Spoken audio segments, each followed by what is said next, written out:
오은봉 푸른빛이 병풍처럼 둘러싼 강원도 정선의 한 작은 초등학교. 1, 2학년 학생들이 함께하는 미술 시간. 고사리 같은 손으로 저마다 그림 그리기에 한창입니다. 4년 전 이곳으로 이사 온 시원이는 올해 이 학교에 입학한 유일한 1학년 학생입니다. 여기는 정선에서 진화인다는 곳입니다. 박수! 병아리를 돌보고 농장을 가꾸고 모든 학교 생활이 새롭고 즐겁기만 합니다. 학교 생활 어때요? 재밌어요. 재밌어요? 어떤 게 재밌어요? 전부. 전부 재밌어요? 공부 빼고. 공부해요. 이 학교의 학생은 시원이를 포함해 단 10명. 선생님은 물론 형 누나들에게도 시원이는 너무 소중한 존재입니다. 이번에 신입생 들어왔을 때 어땠었어요? 좋았어요. 좋았어요. 어떤 게 좋았어요? 한 명이라도 들여오니까 배교 안 하는 것 같아. 학교 동문들까지 나서 아이들에게 매년 해외 연수를 보내주고 승마, 골프 등 각종 프로그램을 진행하고 있지만 언제 명맥이 끊길지 알 수 없습니다. 주변 인근 학교에서도 입학생 없는 학교들이 늘어나고 있고, 그래서 저희 시원이가 한 명 입학한 것을 학교에서 굉장히 감사하게 생각하고 있습니다. 지난 2월 태어난 시원이의 동생. 이 마을에서 20년 만에 태어난 아이입니다. 주민들은 갓난아이의 울음소리가 그렇게 반가울 수가 없습니다. 기쁘지. 그럼 기쁘고 말고지. 그래 모두 여기서 그 불 같은 거 뭐니까 해 달고 노다지 난리대지. 지난 20년 사이 이곳 북평면의 인구는 크게 줄었습니다. 정선은 소멸 위험 지역으로 꼽힙니다. 계속 애기 울음소리 들었으면 하는 그 바람, 그 바람이 간절한 거죠. 한국고용정보원이 전국 229개 기초자치단체를 분석한 결과 20년 전만 해도 한 곳도 없었던 소멸 위험 지역은 지난해 62곳으로 크게 늘었습니다. 소멸 위험에서 안전하다고 분류된 지역은 이제 단 5곳에 불과합니다. 지금은 어디가 인구 소멸 지역이고 어디가 아닌가를 따질 때가 아니고 어디가 인구가 들어오냐만 따지면 돼요. 나머지가 다 위험하기 때문에.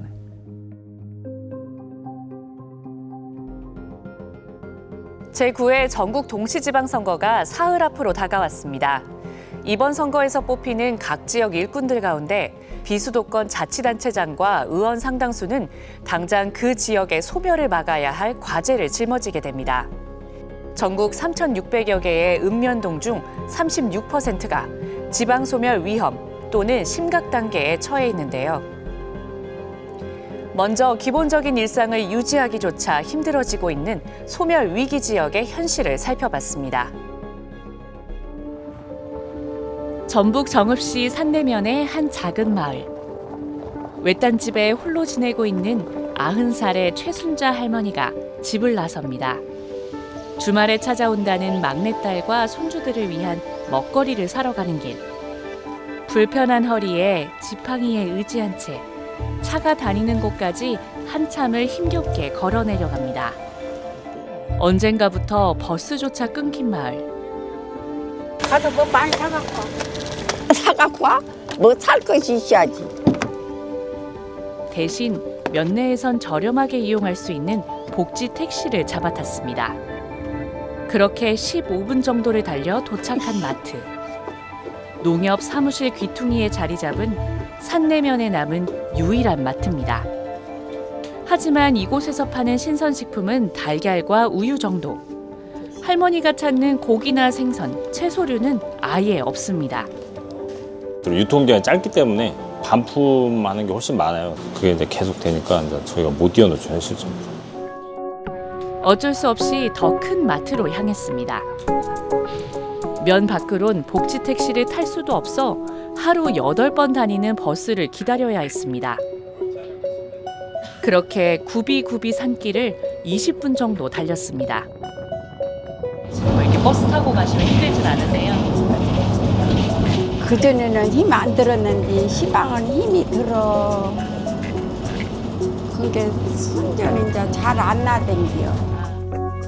겨우 도착한 이 마트는 할머니가 사는 마을에서 무려 13km 떨어진 곳. 브로콜리랑 두부도 사고 할머니가 좋아하는 코다리도 찾았습니다. 근처 정육점에 들러선 애들 먹일 고기도 충분히 샀습니다. 한 번 사갈 때 양을 많이 사가요. 2번, 4번 사가서 올려놓고 그때 이제 드시는 거예요. 이제 왔던 방법 그대로 돌아갈 시간. 버스를 기다려 타고 산내면으로 돌아와서 또 복지 택시로 갈아탑니다. 아이고 우리 집이 왔네요. 아이고 왔네요. 아이고 선생님들 욕 봤어요.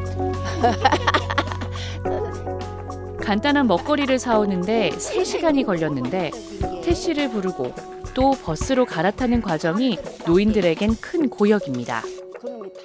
그렇게 아무리 늦게 가나 저기 일찍 가나 하루는 걸려 나가면 너무 불편하시겠어요.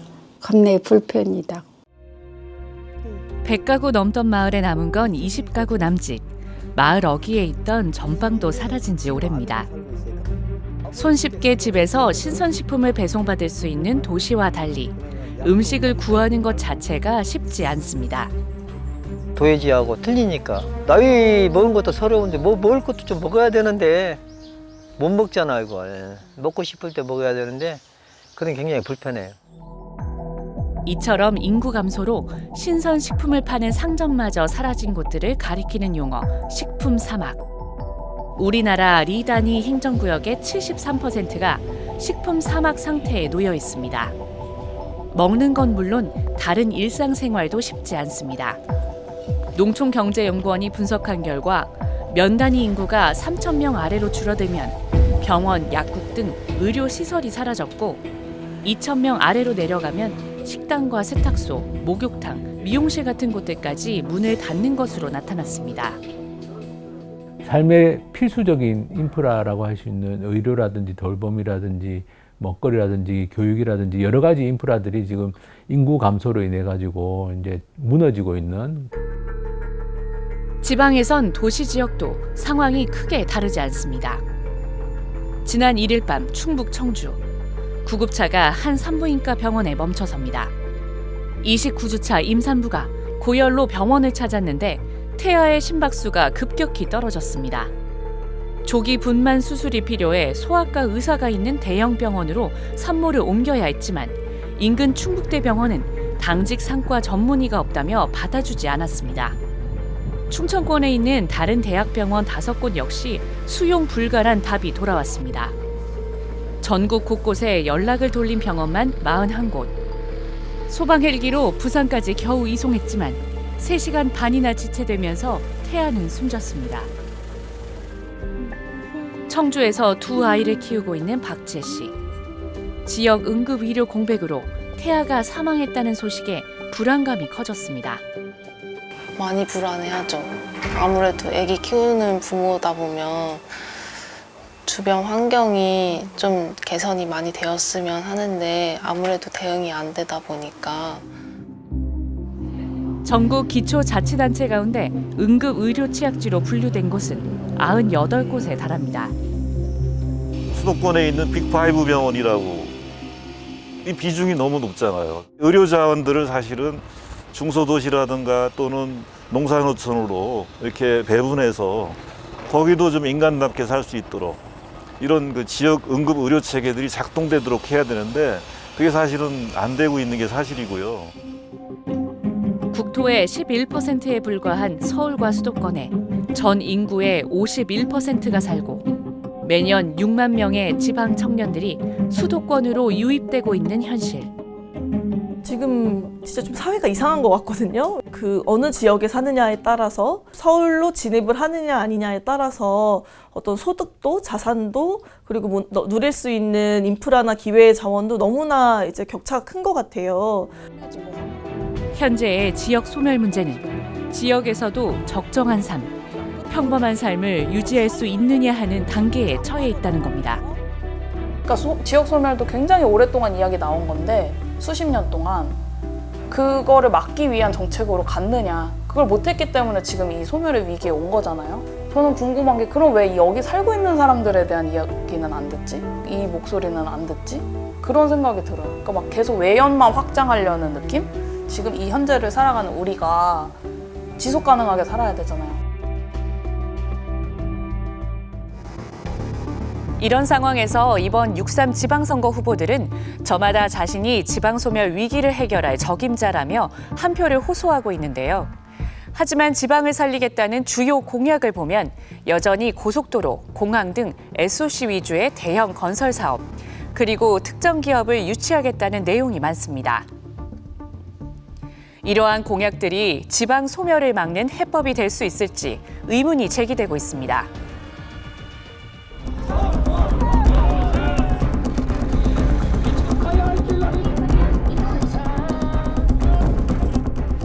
스트레이트는 소멸 위기 지역 주요 후보자들의 제1 공약을 살펴봤습니다.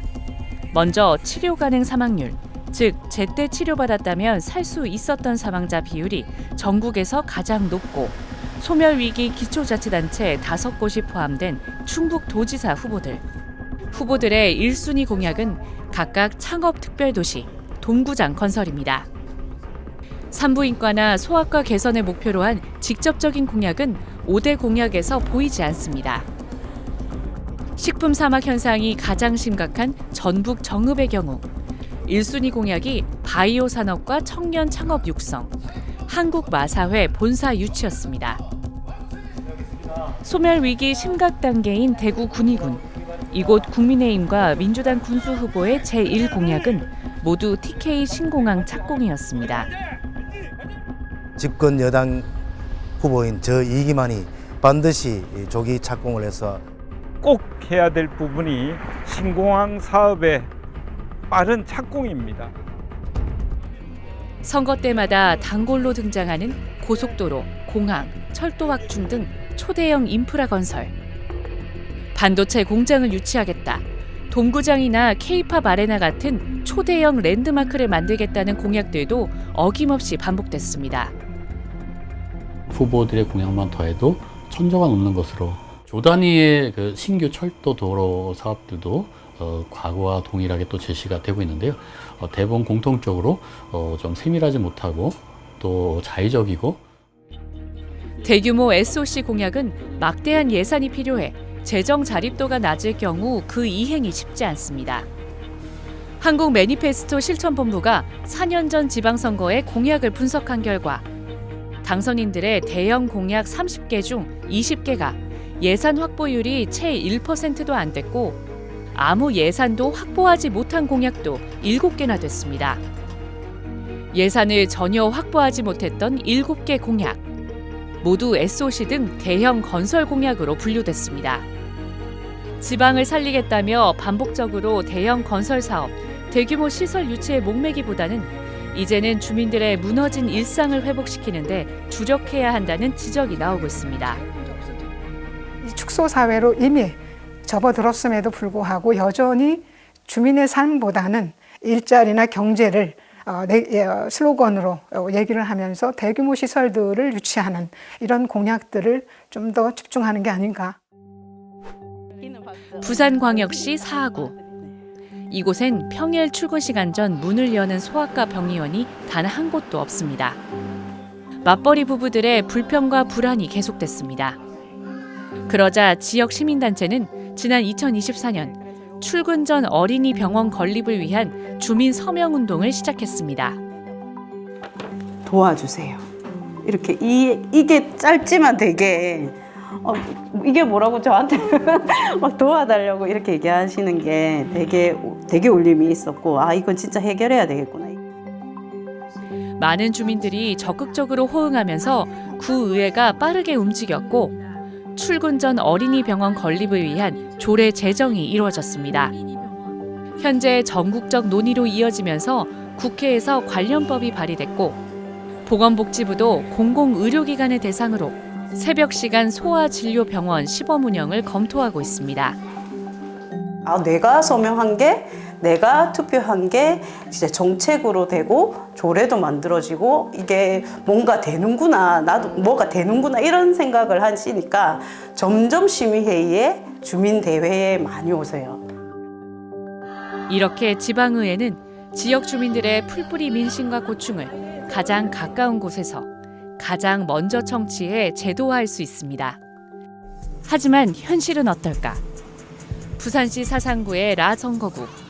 구의원 2명을 뽑게 돼 있는데 후보자는 민주당과 국민의힘 후보 단 2명입니다. 따라서 투표 없이 2명이 그대로 당선될 예정입니다. 거대 양당이 만들어 놓은 지방의회 선거 방식 탓인데 주민들 입장에선 선택권을 침해당하는 셈입니다. 저희는 참 금시초문이네. 자동으로 됐다는 거는 참 이해가 안 된다고. 이번 지방선거에서 무투표 당선이 예상되는 후보자는 504명. 역대 2번째 규모입니다. 이 중 3명은 자치단체장이고 나머지 501명은 모두 지방의회 의원들입니다. 이렇다 보니 주민들의 무너진 일상을 회복시키기 위한 고민보다는 소속 정당 공천을 중요시하기 쉽다는 비판이 나올 수밖에 없습니다. 결국 정책이 실종되는 거예요. 실생활의 그 주민들의 삶의 질을 바꾼다든가 뭐 이런 문제들에 대해서 좀 등한시하고 있다.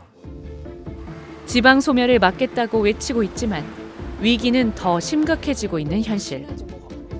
성장 지향 정책보다는 지역 주민들의 무너진 일상을 회복시킬 수 있는 주민들에겐 너무나도 절실한 실질적인 변화가 필요한 상황입니다. 정책이라는 게 전부 그냥 하향직 정책, 위에서 떨어진 정책밖에 안 되는데 그런 식으로 지난 수십 년간 해온 겁니다. 해온 결과가 지금 이런 거죠. 이제는 좀 패러다임을 바꿔야 되는데 바꾸는 건 간단한 거죠. 오히려 아래로부터 풀뿌리로부터 정책이 나와야 되고